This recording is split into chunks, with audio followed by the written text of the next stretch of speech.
it's your responsibility to make sure that you kind of try to figure out, okay, what does it mean for me? Instead of just pushing it away. I oftentimes use this example when I start my talks. I did a talk a couple of years ago at a big conference for the construction industry. And I was asked to talk a little bit about the coming of artificial intelligence and robotics. And this was a few years ago. So it was, when the Boston Dynamics dog came around. And it was the same thing then, and after my talk, a guy came up to me, and I guess he was in the beginning of his 60s, CEO of a company here in Norway. And he said that, this was really exciting, but we need to be careful, with artificial intelligence and robots. He told you that in silence. Yeah. And he was dead serious. And I said, why? What do you mean? What do you mean? And he said, remember how it went in Terminator. And he was, he was dead serious, because his reference, when we talked about creating software that was smart in some way or the other, putting it into a robot, what came to mind was Terminator. And we know that that's science, that's not the way it's going to work. So for him to kind of, but maybe, now there's a hard time getting enough resources to be on your construction site. Maybe you are talking to Android right now. You don't know that. Exactly. No, you don't know either. Remember, I have 4 chips. This is just a hologram. And I don't need chips. They created the better version of me. Hello, this is your host Kamila, and together with my guests, we discuss how tech is changing the way we live and work. Are you ready? Hi, Eirik. It's a pleasure. Hi, it's a pleasure to be here. Thank you. How is Oslo? Right now, Oslo is quite nice, actually. A nice, sunny, early autumn. So it's starting, the trees are starting to turn red and yellow. So it's pretty wonderful, beautiful outside, I must say. So Oslo is great. It's a perfect ambience to think and just think about the future.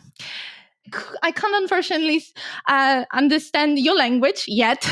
Maybe with help of AI, I will at some point. But I know that I watched the TEDx, which you gave in English. Thank you. And I saw in all your presentations, all your materials you share, you publish, you come up as a very future optimistic, tech optimistic person. You believe that there is lots of current problems will be solved with technology. But as you know, there is unlimited number of challenges. Do you think there are any particular problems or issues which we should work on as a priority? That's a long intro, sorry. Yeah, and it's a big question, because there are so many things I think that technology, or I know that technology can help us solve, and focusing on sustainability, which is kind of a decent place to start. You can divide that up into different sections. And on one hand, we have the economical sustainability, and we need to be more efficient. We need to use our resources in a better way. We need to we know that we will have a lack of resources on the human side, as there will be more people like me turning gray and then old and less young people. So so we can also use, that's one big area we can use technology just to kind of narrow that gap, to be able to kind of keep the wheels turning and make sure that we are still in economic health. The other part is, of course, environmental issues, on how to make sure that we use, for instance, artificial intelligence and analytics to predict how much stuff we actually need to produce, that we don't produce any more than necessary, so we don't throw away, reduce waste and all that stuff, and also balance the amount of energy that we are consuming, both to produce stuff but also to just go about our lives.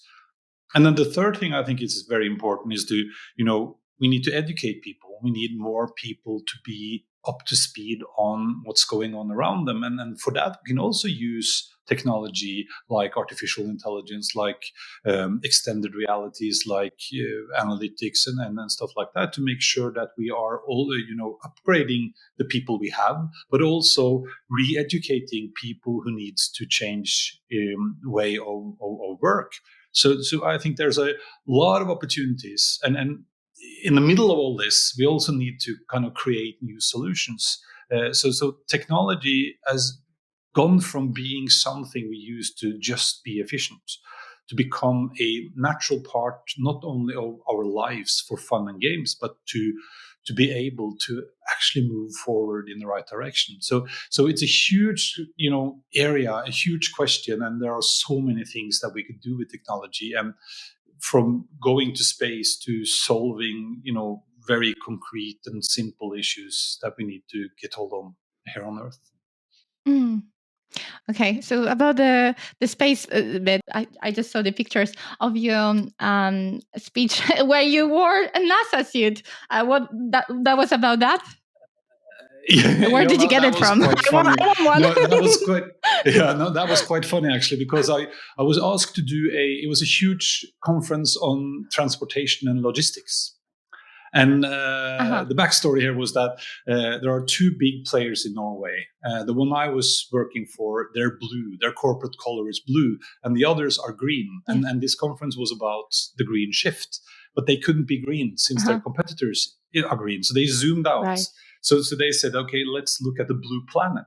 And then by coincidence, I know a few people working in the space industry. And I said, just for fun, that, I think I can borrow a spacesuit so I could come, down from the ceiling, into the conference. Didn't think much more about it until, a couple of weeks later. Then suddenly they called me and said, do you need that spacesuit? Is that possible? So that was why. So I borrowed it from the Norwegian, I think it's called the Norwegian Space Agency. It's not NASA actually, but yeah. And it's just a demo suit, but it was quite cool. So I was lowered from the ceiling and landed on the stage and did my talk in a spacesuit, which was it was harder than I thought, but it was fun. It was. I guess you were sweating like crazy, no? Because it was demo, so you didn't have all those mechanics inside, right? No. It was just a cover suit, but it was definitely hot. Right. But it made an impression. Right. It was quite cool. And I love space, by the way. I mean, it's so fascinating what we can do and what people are actually doing up there. And there was this British entrepreneur. I think Richard Brown he's called. Have you heard of Gravity Industries? So he builds all those you have 4, I think 8 in total engines, and he can fly basically. He's the Iron Man, the modern Iron Man. I love it. I would love to try that. Yeah, but it looks heavy. You need to know how to fly and how to position yourself, not to just fall back in on the ground on your back. But yeah, amazing things are happening around. And I know that you are talking about exponential development and the hyperadoption. What does it mean for you? Yeah, one thing is that I'm very into is that, as most people at least know now, technology, or most technology, emerging technologies, are developing in a exponential speed. But what does it really mean? And that's the hard thing, because it's almost impossible to imagine what does it mean. And right now we're living in what could be called a exponential revolution, so to speak. So I try to kind of get people aware of that there is a huge difference. When I studied business and economics back in the days, in the mid-90s, we talked about development and prediction based on very linear thinking, and that's a very common thing to do, and that's a thing that humans can understand. But to compare linear development and exponential development, if you imagine that I were to walk 30 steps, 1 meter, and now in one direction, and every step I took was 1 meter. I don't know how much that is in feet, but you get the grip. And then don't worry, I operate in meters. that's good. Yeah. So 1 + 1 + 1 + 1, 30 times. We all understand that I will end up going 30 meters. That's pretty, not hard to understand. But if I were to take, or if I could take exponential steps, which would be very, very cool. The first step will then be 1 meter. The second would be 2 meters. The third will be 4 meters. Then it doubles every time for 30 times. And then you'll end up going 26 times around the globe instead. And that's the difference.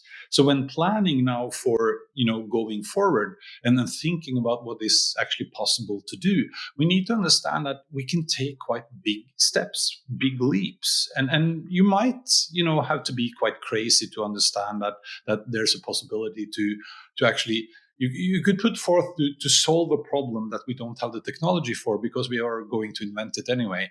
That could actually be the spirit. So that's one thing.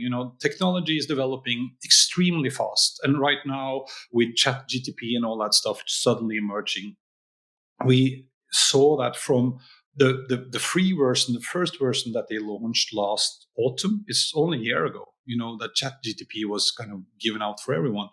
It had 165, I think, billion or trillion parameters.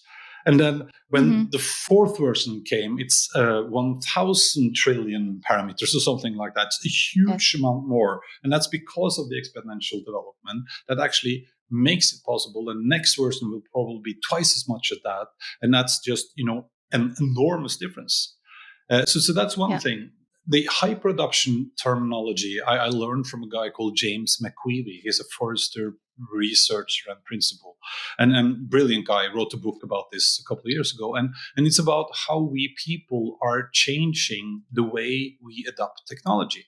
Because back in the days, 10 years ago, 15, 20 years ago, we oftentimes bought new technology because it was cool, it was new. There was a phone with a camera on it, never seen it before. But now we adopt technology because we at least think we have some kind of understanding about what it can do for us, how we could increase the value for my life or the way I do my job or something like that. And then based on that, we adopt it almost in an exponential speed.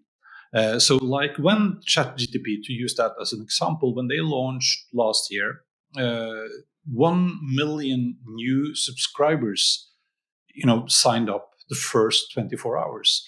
And there's never been any service adopting that many new users in such a short period of time, much faster than Snapchat or TikTok or anything else. And that's hyperadoption. So we are both, developing technology in a space rocket speed, almost, unbelievably, it's hard to understand. And then people are starting to adopt technology quite quickly as well. And those two forces are really, pushing us forward. And that's what maybe helped most of us, through the pandemic, for instance, that we realized that, cool, there's stuff we can do anyways. That's true. But then there is lots of factors which played a role in adopting such technologies. Computational power is cheaper. We have access, more people have access to the internet, and then also such tech like AI, LLMs. Are utilizing the recursive learning, right? So the more people use it, the better it becomes. The better it becomes, the more valuable it becomes, and the effect goes on. Yeah. But I completely agree about the exponential value. In a way, it's such an universal truth how things work, even in finance. The compound interest or compound returns. It's the same thing. If you save a little bit each day, or if you make a little bit bigger progress each day, the compound result is much bigger than what you imagine as a linear one. Exactly. Yeah. But what made you so interested? What made you so passionate about technology?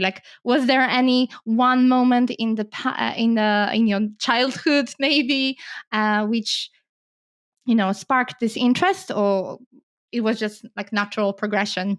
No, actually, it was, and I back in the days, I thought a lot about why on earth did I end up being like this?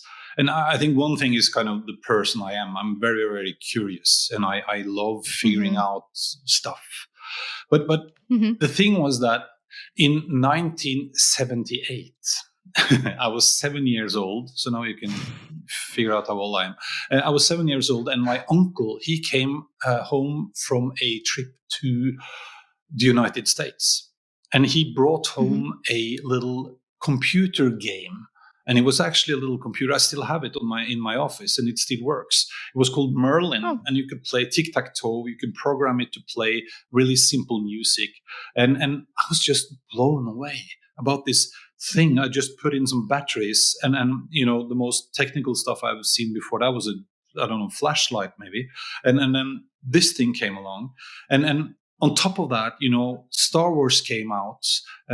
We started to see a lot of science fiction movies and books and comics, and I just loved it. I was totally absorbed about this thing going on, and people. We started to kind of dream about how the future would be like, with robots and computers and all that stuff, and so a few years later, I got a Commodore 64, one of the first, home computers. Like you. And when everyone else, when I was, always a big thing with the when you get confirmation. All my friends, they wanted, scooters and stuff. My biggest dream was a floppy drive. I had the computers. I wanted a floppy drive, and equipment to my computer. And I also realized that programming isn't my thing. What I'm into is to try to understand what I can use it for. I was this dreamer, about living. A lot of the stories that we heard back then, early 80s, was about the year 2000. And we saw, these futuristic cities that we were supposed to grow up in. There were supposed to be flying cars, this super high tech, going to other planets. And that was a future that I kind of was very, very, drawn into. I thought it was so fascinating to see how we can kind of live our lives and how we can use all these things to help us become, better versions of ourselves. So that was kind of the beginning, I think. And then Was it pre-millennium? It was pre-2000? Because I don't know if you had the same, but there was supposed to be a computer crash, when the computers were supposed to not be able to... Yeah, and we were so disappointed. Yeah, and we were so disappointed because I started my first proper job then. I was done studying. I studied business and economics. You wanted to have a free day off. Yeah. And then we were sitting there, and monitoring all our IT systems, and we were following I remember there was a web page where people started to report when they, in New Zealand, when the year 2000 came, nothing happened. It was so disappointing. I think it was, as far as I remember, in a way, it was, we were expecting this chaos because technology, and then nothing really happened. It was quite robust. I remember, I think it was one elevator somewhere that stopped. They thought it was because of that, but it turned out afterward it wasn't. It's happening. Yeah. So it was kind of disappointing. But also another thing that I thought of afterwards, not then, but afterwards, the contrast between the world we thought we would have in the year 2000 and back in the 80s, and what we actually ended up having. It was nothing really happened. My city still looks the same. There's not a big deal. But going back to the 80s, no flying cars, right? In Sesame Street, they were saying there will be flying cars. Where are they? Actually, there are some now in Dubai.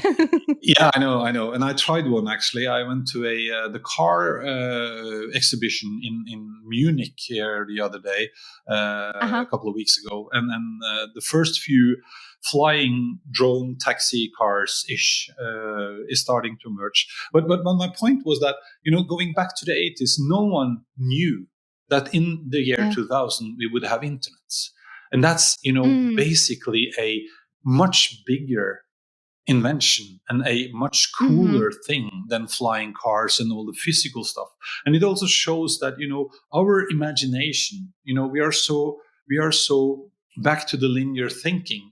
We are just predicting, or what you say, projecting where we are now. So we make a little cooler houses, and that's basically it. So that's the fascinating thing about all this, because we can almost not imagine the possibilities that we will have going into the future, which I think is very, very, and we are getting better and better at, understanding how to do that, how to make the best out of the opportunities we have. I usually start my talks by saying that, we're living in fascinating times, and we have never, ever been able to do so many things as we can right now.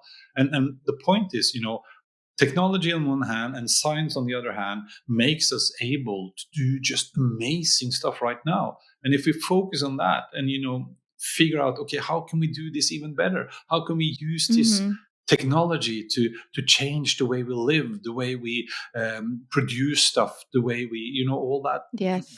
That's the way we should go. Don't care that much about, do we really need or want to live in a Jetson-ish society? Probably not. Yeah, although it's funny because you have to imagine things, and when you read sci-fi books, I don't know if you're a fan. I guess you do. You are, because you are thinking about the future so much. But lots of things which have been imagined only in authors' books at some point became reality. So there is a space for that, right?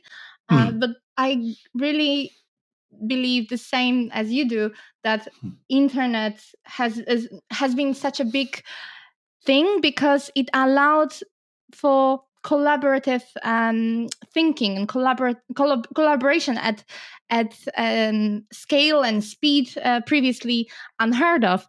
And right now, the next stage, the next step is the AI, which takes it on a whole another level. It most definitely. And then again, and that's my point, because I totally agree. And it's also, impressive how much certain, at least, science fiction authors are able to kind of maybe not spot on, but in the right direction of where we're going. Oftentimes, but they're also lacking, like back to the beginning of the 80s when we watched Star Trek and Star Wars. They could, push a button on the wall and talk to a person in another room. And that was mind-blowing back then. That's called intercom. And it's a pretty boring internet. To imagine that you could press one button and then talk to the entire world. No one talked about that because you could not really grasp your head around it. But lots of other... We figured it out. Yeah, exactly. So no, but that's the thing, that how can we kind of exploit all the opportunities we have to create, a better way for ourselves in the future. I think that's kind of my main purpose, my main goal. And also, I feel a lot of people I meet when I'm out doing my talks are worrying too much about stuff they shouldn't worry about. And it's almost always because they don't know, they don't have, the insights they need to understand. It's in human nature to be afraid of things which we don't know, we haven't experienced. Exactly. And then, you saw when because now, everyone is talking about AI and everyone is talking about a very narrow part of AI, because AI has been around since the 50s.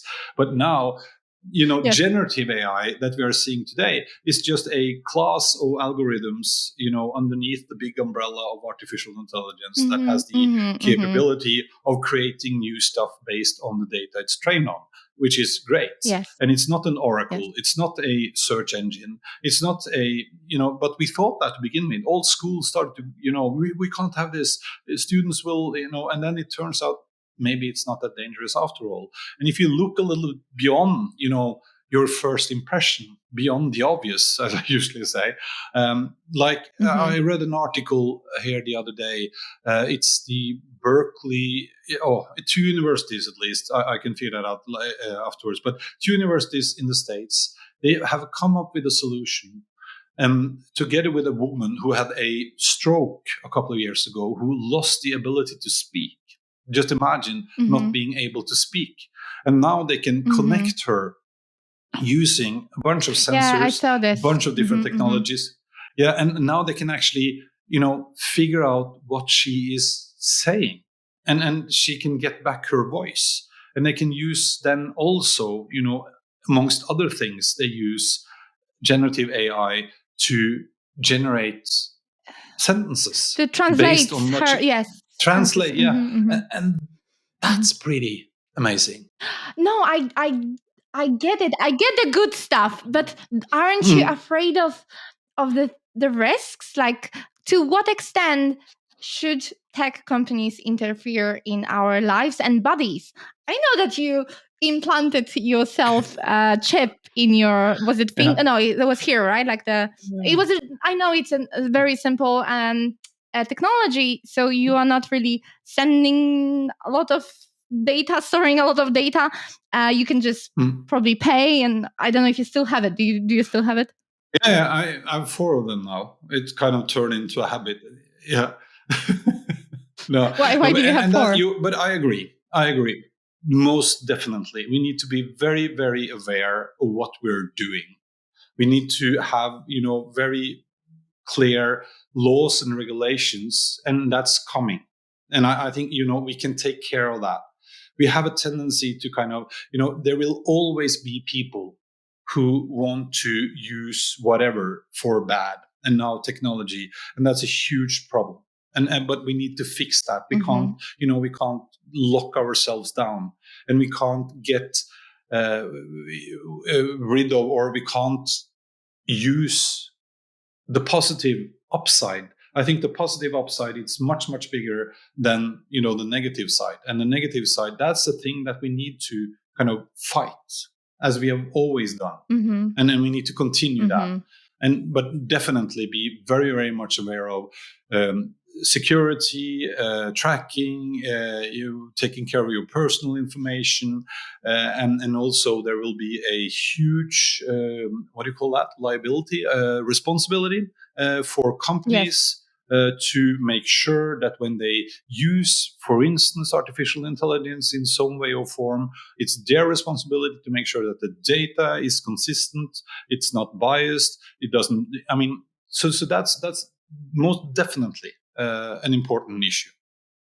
Yes, but that's theory. But in reality, governments and regulators usually lag behind what's happening in a commercial space, let's say. And lots of people, like you said, you have to allow for safe experimentation and failure, and this needs to happen for us to progress.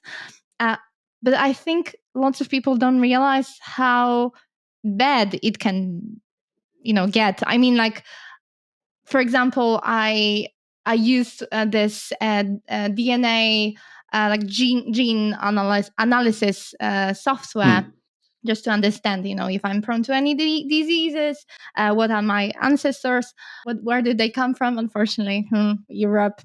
I hoped for Italy, but 0.001% still. Yeah, me too. And okay, yes, we are cousins. Yeah, me too. I hope for that. And I was Welsh and Scandinavian. But you see, the thing is that in the end, private companies want to make money. It's usually not. It's for the good, but it's also for the monetary purposes.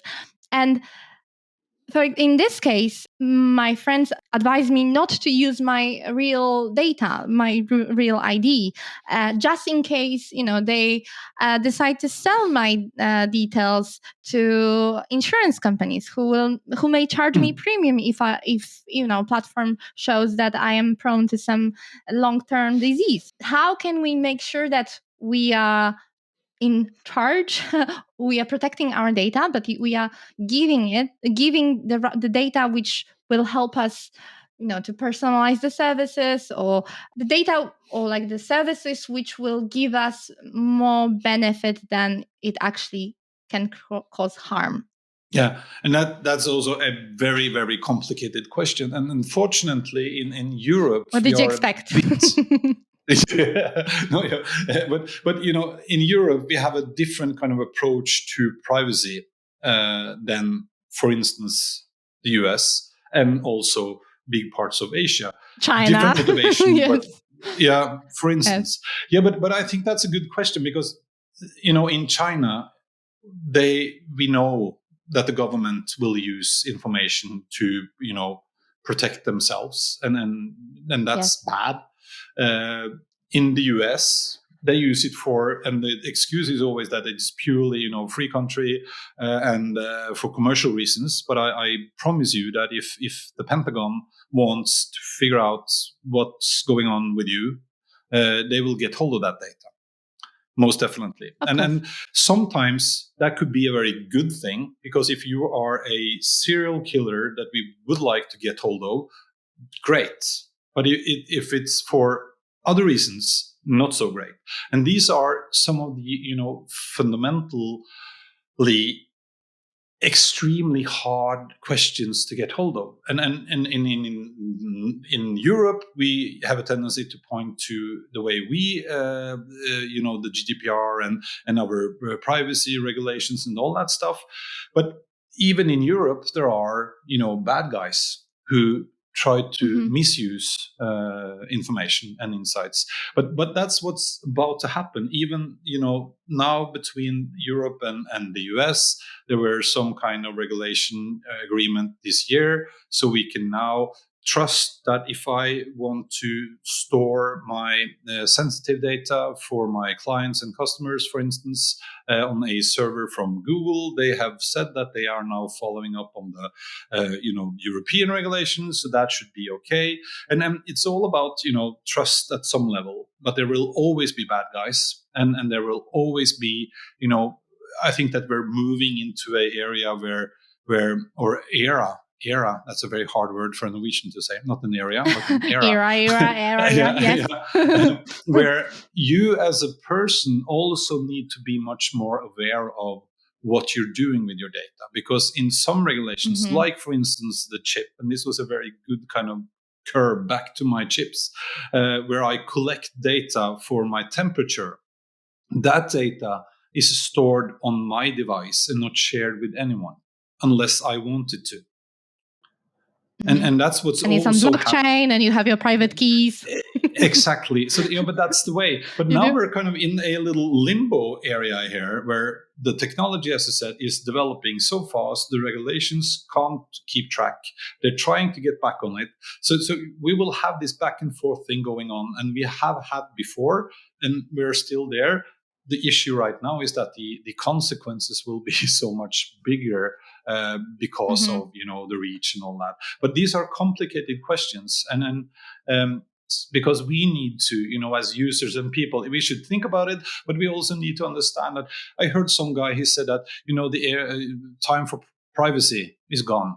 So at some extent, you will, unless you live under a rock out in the woods. There will always be some information about you. And then we also have a tendency to kind of overrate the meaning of the last added opportunities, because up until now, using a cell phone, using your payment cards, going to the doctor, all that stuff, there's a bunch of data already. Some are regulated, and we are going to have mechanisms based on just trust, first of all. Then we use technology like blockchain or whatever to make sure that my data is taken care of and that I have control over my data. But it's still hard. It's very, very hard. Most people don't, you and I probably don't understand it either. And we don't think about it.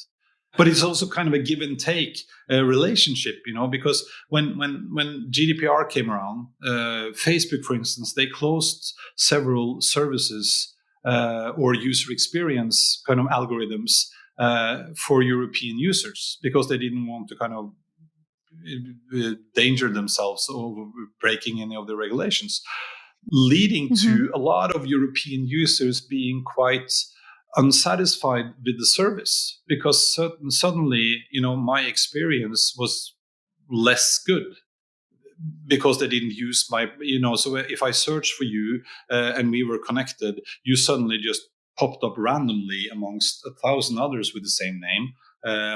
So we are kind of strange people. So this is very, very complicated. I understand that I may not make any sense for anyone right now, but I still think that we need to make sure that we move forward, and we need to find mechanisms for this. And we do find mechanisms for this.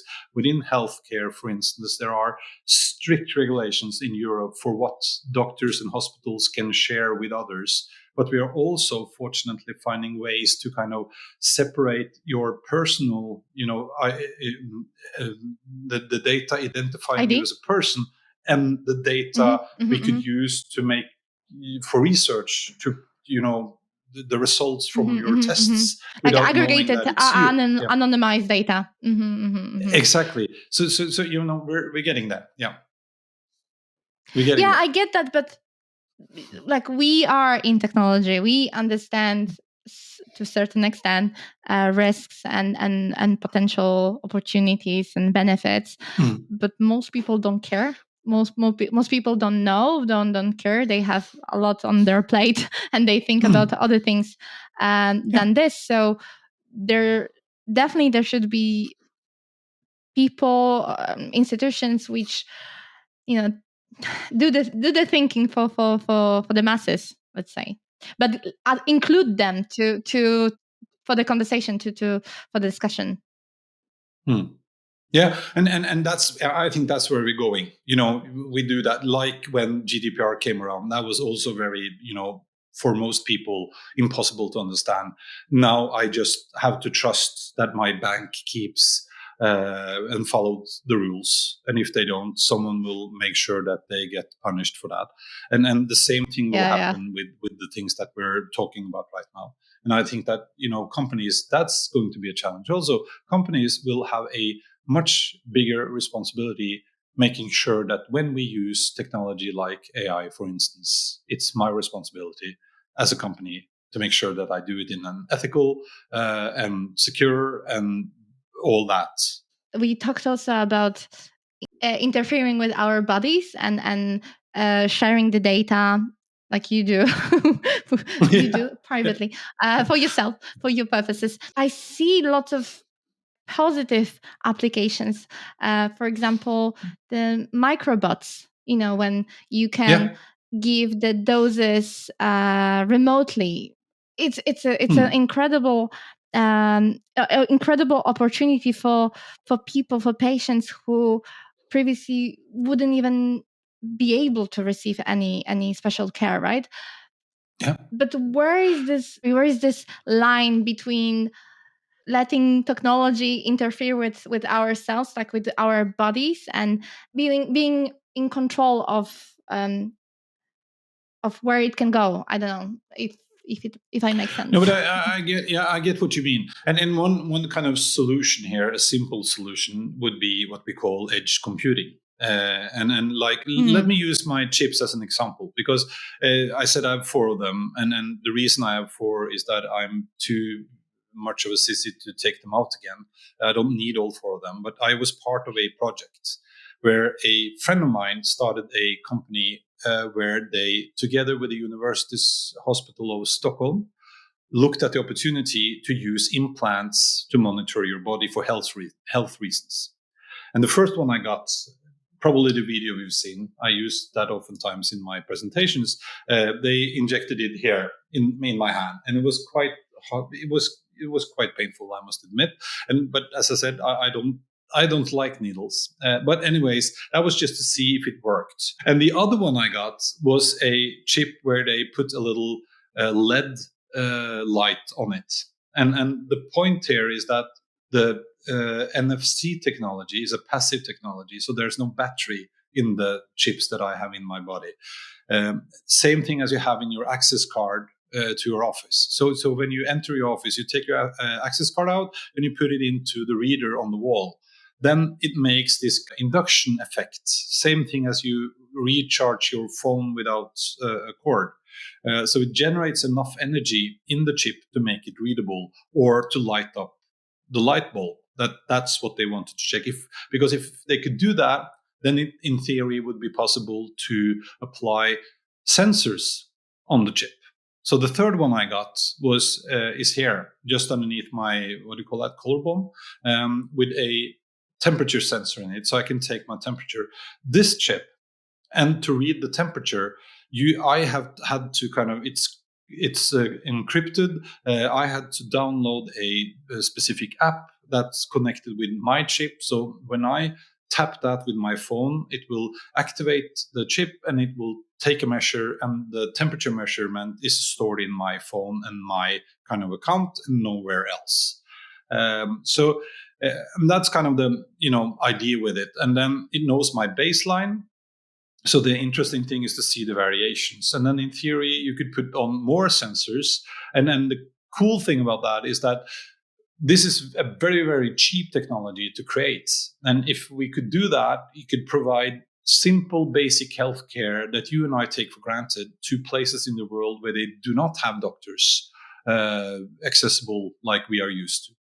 The next step, another kind of interesting use case here, is if you have really old parents living on a little island, that's in what the I middle of wanted to nowhere. mention. Japan. Yeah, exactly. And then usually when they get to a certain age and the risk is too high, they are forced to move, closer to a, healthcare. They don't necessarily have to be, ill, but that's what we do.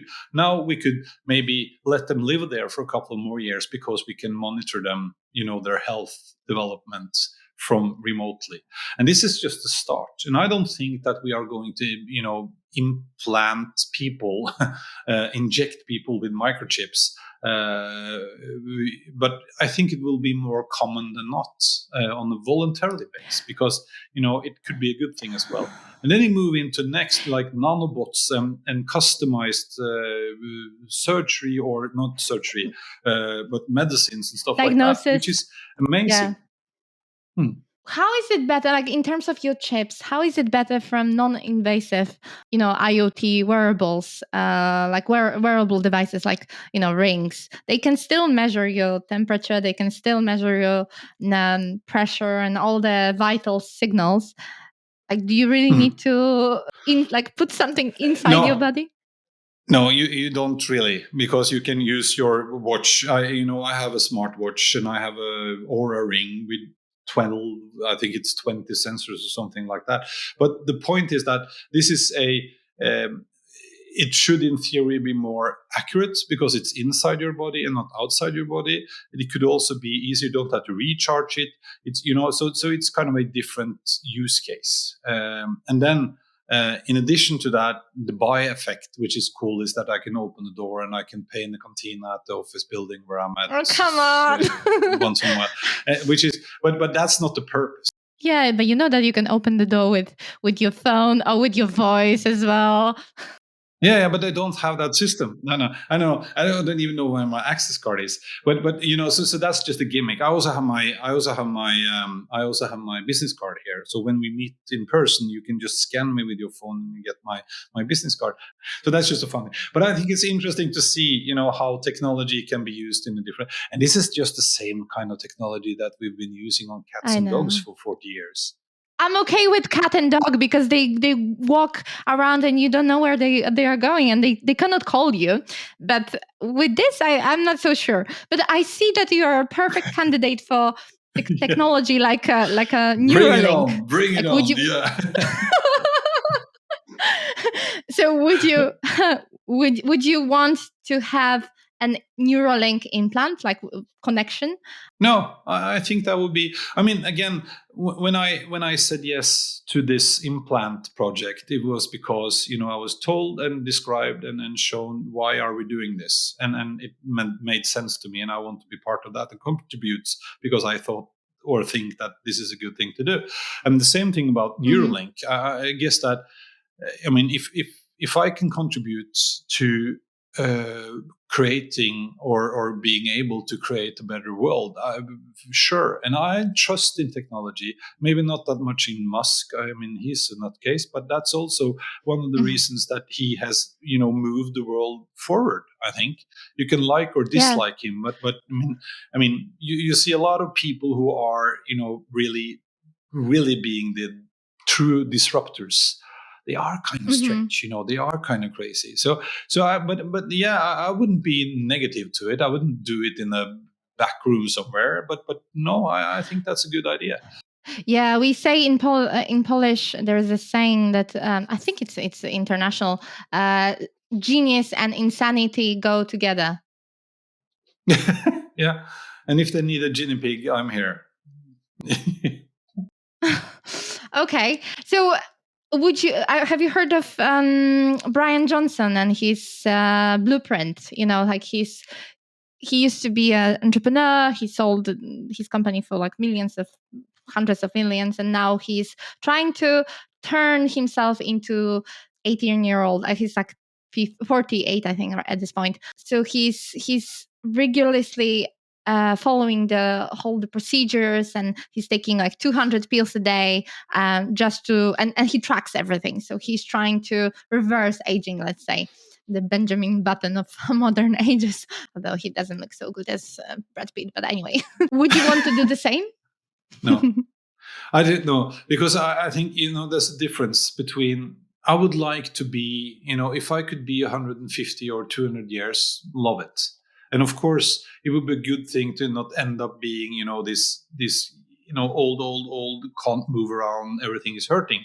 But I have no desire to reverse or being 18 again. And yeah. So for the reason need to be right. I think it would be fun to live for a long time, at least for now. But not going to, I feel that he's doing this for the wrong reasons. But someone has to. You said that we need guinea pigs. Yeah, sure. And go ahead. I don't care. I don't mind. People do it, but I wouldn't do it. I feel quite comfortable being like I am right now. No, but obviously, because I've been asked that before. Could you see yourself being 200 years old? And yeah, I could. I think that would be amazing. But and obviously, or it wouldn't be a good thing if I ended up being, a old, worn out body, couldn't move around, all that stuff. So then it needs to you need to slow down the aging process. But I feel that he is trying to go backwards, and I'm not sure if that's for me. That's not the reason. Good enough. But maybe he's just buying himself time to wait or to arrive at the point where scientists can help us move to the cloud, become immortal, at least in a digital version, and then you can live 200 years, but you would experience your senses in a different way. Would you want to, the whole metaverse and what's next? Downloading your consciousness into the cloud, for not sure, because for me that's a cool idea, maybe, and some minds might be good to save, some minds, I don't know. There are already, you can make a replica of yourself. There's a service. Yes, I know, but it's quite creepy, right? Like you can talk with your exes at the best case scenario, the exes pre times when it started going wrong, or your deceased ones. Yeah, and then again, I mean, at some point, I also saw an example from South Korea a couple of years ago, and this is tragic story about a mom or a family losing their daughter, 6-year-old, to cancer, and she died, and they had the opportunity, and I don't know why and how that came about, but they ended up having a company working with VR and the metaverse, and they created a avatar of their daughter. And the mother, the movie that you can see is where the mother actually meets her daughter. They use some kind of generative AI model this was before ChatGPT was launched, but it's something in that direction, trained on all the memories they had about her. Her voice was sampled, so she could actually see and talk to her daughter. She even had gloves on, she could touch her daughter.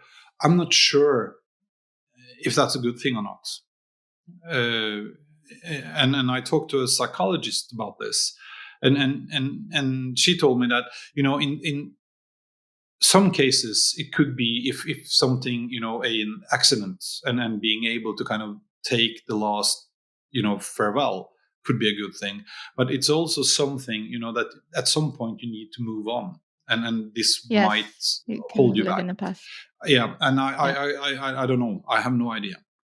But then you have this other service, as you tried, or I tried as well, where you can kind of create your memory based on your voice for your relatives. So my grandchildren could talk to me even though I've been dead for years, and based on trained on what I've trained it on, that could be more fun, I think, than anything else. So we have to kind of distinguish between what's necessary, what's not necessary, what is entertainment, and what is maybe something for what do you call that? Therapeutical. Yeah. Oh yeah. So I mean, So I mean, that's different as well, because in the middle of this, and that's interesting. I learned that we men, we are not as good as opening ourselves up for psychologists, for instance, but we are quite good at opening up ourselves talking to a computer. And if that helps, and strangers, people, strangers and computers, and they're quite strange as well. But if that helps, people, great. But this is a landscape where it's hard to kind of say what's right and what's wrong. It is, and that's why you need diverse people, diverse specialists to help design those algorithms, right? Like psychologists really need to have their say what potential risks it can bring. Definitely. You said the really interesting thing that why should we keep reliving the past while there is a whole new opportunities and new things we can create, the new memories you can create, and like I don't know if you've seen this Black Mirror episode.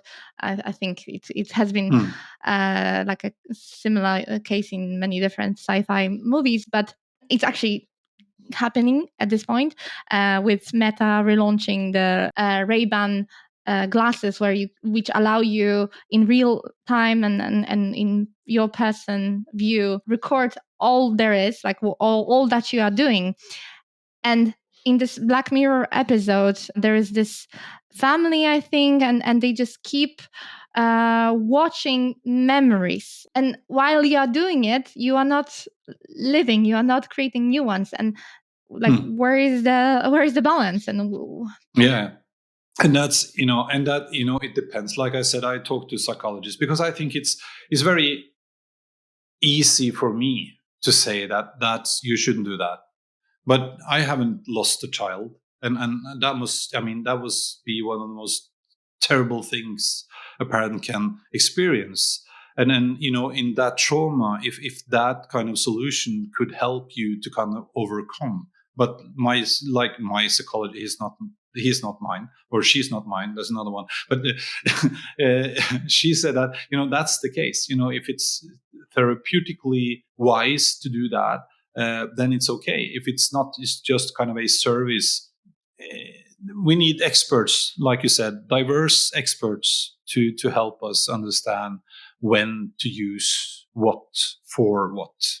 Then I forgot to ask you about another subject of yours, which is also very interesting: the drones. Like, I know that you love drones, and I saw on one of your speeches you bought so many of those, I think, disposable, hopefully recycled plastic, I would say. I hope so. Drones. So what do you find so fascinating about it? I know there are good cases, good use cases. I think you've heard of Zipline, this American or African company which uses drones to deliver blood to remote places and remote hospitals. But there are other uses of drones like surveillance and military. What fascinates you in them?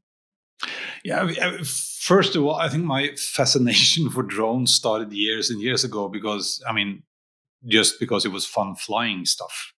But drones have turned into be a huge industry, and I've been fortunate enough to be part of a big conference there in Norway, and also went to the States to see some of the proper use of drones, not only for military purposes but also most of all for civilian purposes. And one thing is, like you said, transportation of blood samples or even organs. I know that there's a project going on here in Oslo between the two big hospitals because time is crucial. We could also see drones transporting goods and us people for that matter, but also for rescue workers, for inspecting buildings. A friend of mine he sent me a video clip here the other day. He lives in Bergen and he lives in an apartment building. And the apartment building is on the dock side. And they want to wash it. Sometimes you need to kind of wash your building. And it was so expensive because putting up a kind of construction thing in the sea, since it's on the dock side, was extremely expensive. But then they came about a company on the west coast of Norway doing building cleaning with drones. And it was 1/4 of the price, took 1/3 of the time. Two guys came with a car and a compressor, and they flew a drone washing the building. And that was, it was like, wow, is that possible? And yeah, it is. And you could do it. And then I just to show how simple it is, I bought the new DJI drone, DJI being one of the biggest drone producers in the world. It's a Chinese company. But they have the new drone, the first-person view drone they have. You have goggles on, and it's like you're sitting inside the drone and flying it. And 5 years ago, 10 years ago, that was pretty hard. Now you just use a little controller that you tilt with your hand, and then the drone turns around. And you have a dot that I see from the camera, and I can just follow that around. And then a friend of mine at my office, we decided to try to fly. He stood like this. And I flew over his head. Oh no! Does he still have hair? Yeah, and arms and everything, because it's not hard. It's so super. I wouldn't recommend people to do that or encourage people to do that.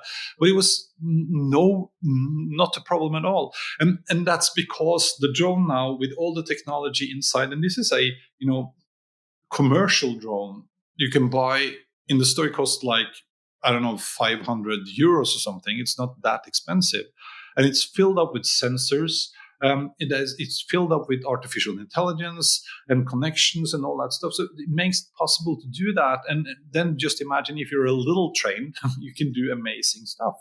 So I think that the combination of, we have huge drone can transport heavy stuff. We have small drones can transport small stuff. We can enter and surveil, if it's accidents or whatever.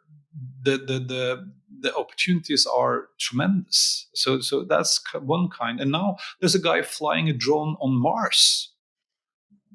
How crazy is that? It is crazy.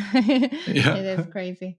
But things are changing so rapidly. There are so many stimuli, so much information all around us. And I don't know if you sometimes get overwhelmed. I do. I'm in tech. I love tech, but it's just so difficult to keep up with all that it's happening, even in your chosen field. How can normal people? We are not normal. Okay, I'm talking to myself. I think I'm not normal. Yeah. But how can other people? How can they keep up with the pace of technology? How can they not miss on opportunities? Like, is there any way, any advice? Listen to your podcasts.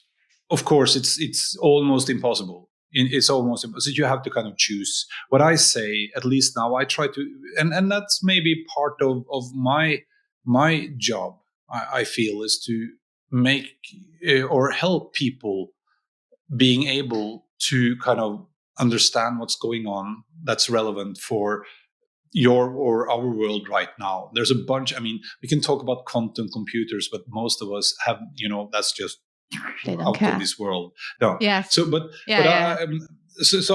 I say that right now. I think that you should be.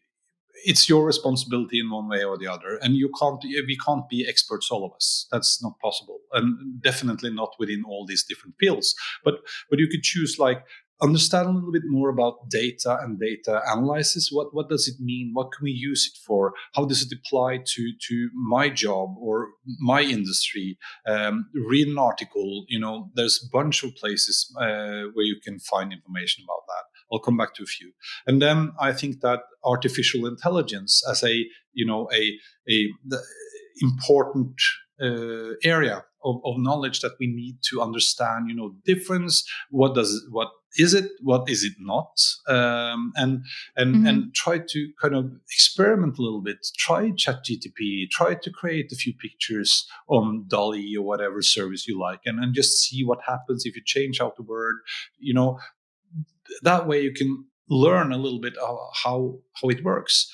Then I think that extended realities, both VR and AR, and it's something that's going to be more and more important in our future going forward. Not that we are moving into the metaverse, but it's tools that we can use to collaborate, or there's a bunch of exciting examples around that, and also robotics and automation. And then not only robots that are physical robots, but software robots, even more important. So watch a TED talk, read a little article. I use MIT Technology Review.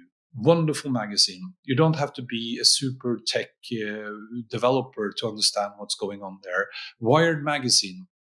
There's a lot of different areas. Verge online, to try to kind of get hold of some of your interests and what it means for what you're doing. And another thing that I think it's important that I try to kind of encourage people to do is both not to be afraid of losing your job, because you're not.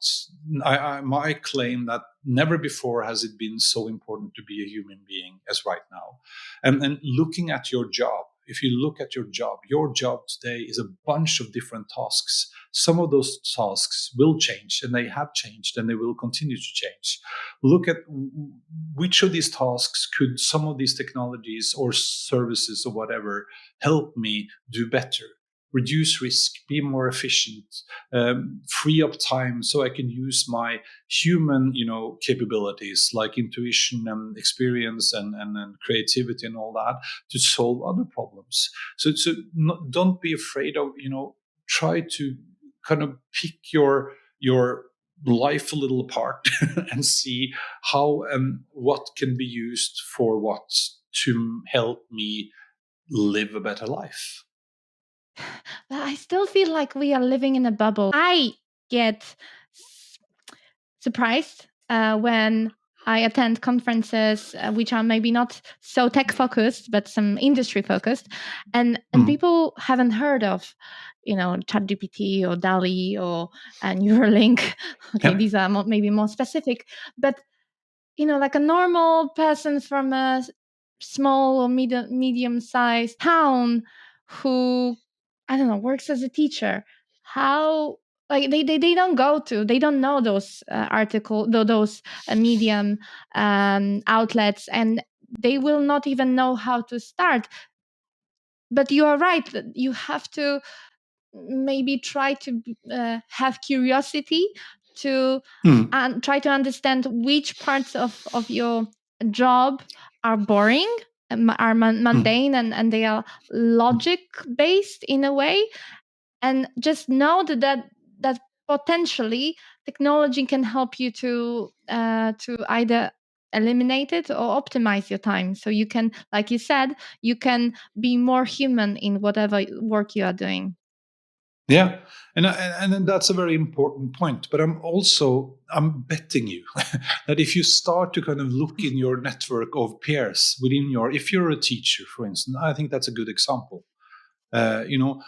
You will find someone who are interested in both the good side and the bad side, and talk about that on LinkedIn, for instance. In Norway, we have a wonderful teacher who really has gone all in on trying to understand how can we use technology and AI for good.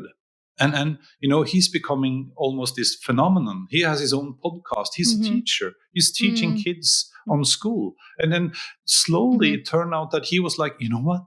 These guys, they know so much. They can help me. We can do these things together. We can, and that understanding that he kind of builds. And it's much better coming from him than from some kind of AI guru somewhere, creates understanding. And then again, back to, and I really emphasize that because we cannot be experts, all of us, and we should not be experts, all of us, in this, technology field. But we need to be curious. We can't just say that, well, I don't like it, because that's the way the world moves. So you have to. It's kind of your, obligation, or what do you call that? You have to take that responsibility. It's your responsibility. Yes. Yeah. It's your responsibility to make sure that you kind of try to figure out, okay, what does it mean for me, instead of just pushing it away. I oftentimes use this example when I start my talks. I did a talk a couple of years ago at a big conference for the construction industry. And I was asked to talk a little bit about the coming of artificial intelligence and robotics. And this was a few years ago. So it was, when the Boston Dynamics dog came around. And it was the same thing then, and after my talk, a guy came up to me, and I guess he was in the beginning of his 60s, CEO of a company here in Norway. And he said that, this was really exciting, but we need to be careful, with artificial intelligence and robots. He told you that in silence. Yeah. And he was dead serious. And I said, why? What do you mean? What do you mean? And he said, remember how it went in Terminator. And he was, he was dead serious, because his reference, when we talked about creating software that was smart in some way or the other, putting it into a robot, what came to mind was Terminator. And we know that that's science. That's not the way it's going to work. So for him to kind of, but maybe, now there's a hard time getting enough resources to be on your construction site. Maybe you are talking to Android right now. You don't know that. Exactly. No, you don't know either. Remember, I have 4 chips. This is just a hologram. And I don't need chips. They created the better version of me. But do you remember? Do you actually remember the pre-internet, pre-mobile times? Like, do you have any good memories around that? I was like, boring. I have to go out to play with my friends. And right now you're playing Quake. Yeah. I do remember. I'm born in 1970, but 70. But I never played soccer. I never played. That wasn't me. But I was very fond of being outside in the woods. I still am. That's my kind of connecting off. Yeah, Norway is a great place for that. Yeah, so I've always done that, and I really, really remember when the first time I went abroad with some friends of mine, and just imagine the freedom, because we didn't have a cell phone, there were no internet. So when we left, we were on our own. No parents, they couldn't call us.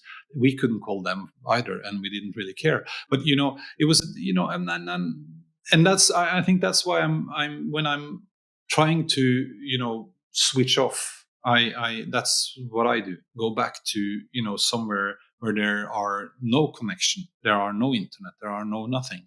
I enjoy that. So I think it's also a matter of choosing whether you are online or you're not. And we are, because of all the opportunities we have a tendency to stay online. And I know I'm the worst one. I'm always working, I'm always thinking, but sometimes I really need to just shut off. Then I find a cabin, way up in the mountains where there are no coverage whatsoever. So I could just leave my phone in the car and I go away for a couple of days. Yeah. And that's an extremely good feeling.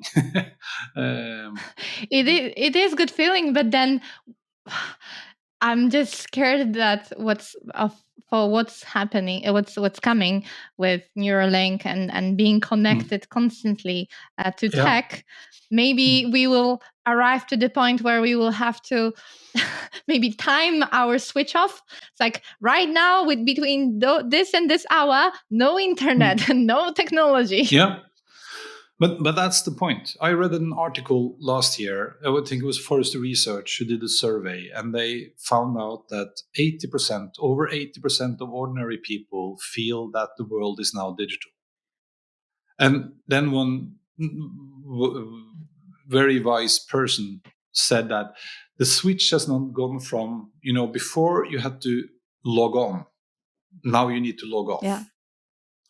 So before you were not online all the time, but you logged on, and then you could be as much as you wanted to, then you logged off again. But now you need to, you are online all the time. You need to make sure that you log off. And that's, it's hard. For some people, it's harder than for others, but at least you have the opportunity. And I think that would be, going forward. We see that at least in Norway, there's a change in how young people or younger people are, moving away from social media. They're moving away from being connected all the time. They're actually cherishing their, time off, not to be not monitored by the government, but just to be, now it's just you and I. But on that note, just imagine if that was the case, you and I couldn't have had the conversation right now. And we take this for granted. And I think that's pretty amazing as well, because it gives you the opportunity to do things like this. Yes, but maybe we could meet in the woods, put a camera, there's this big camera, and record it on what was the name? VHS? VHS? And send it to whoever wanted to watch it. I remember we have so many memories post-tech, but I still remember when the internet started happening. Actually, no, it was it was internet, because I had Napster downloading maybe not so legally songs. And I remember we were with our friends, we were buying those floppy disks, and because the one floppy disk could keep 1.38 megabytes, I think. So the song was 3 to 4 megabytes. So we were dividing those songs and then just recording pieces on each floppy disk. And I remember that when one file was corrupted, it was like a terror. It was despair. Yeah. Just imagine. And do you remember? I have a box at my office with old Maxell. I think it was Maxell floppy disks. 1.42 megabytes, and their payoff that one. That one. Yeah, the small ones or the big ones? No, the small ones, the plastic ones. Yes. So I'm talking about those. Yeah, and their payoff was more space than you'll ever need, which is kind of cool, because it's nothing, cool. As you said. Yeah. Now we are so excited about how many photos we can have on our phones, but probably in a few years' time, it will be those people will be laughing at us. Yeah. And just imagine the one chip that I have here in my hand has now a memory of 128K, which is nothing, but it's twice as much as I had on the Commodore 64 that only had 64K. So, and I have that on a little microchip in my hand, which is strange. I didn't have a Condor. I had Pegasus, which was the cheap version of Atari, I think. And I was playing Contra and Mario Bros. I don't know if you had those. Funny times. I remember those. Funny times. Yeah, it was funny times. Yeah. Yeah. But we are looking into the future. We are looking optimistically, and I can see that the world needs more people like you. Thank you. Yes, who inspire others to see the goodness. Obviously, to think about the potential downsides, but not be afraid of trying it and being constantly curious.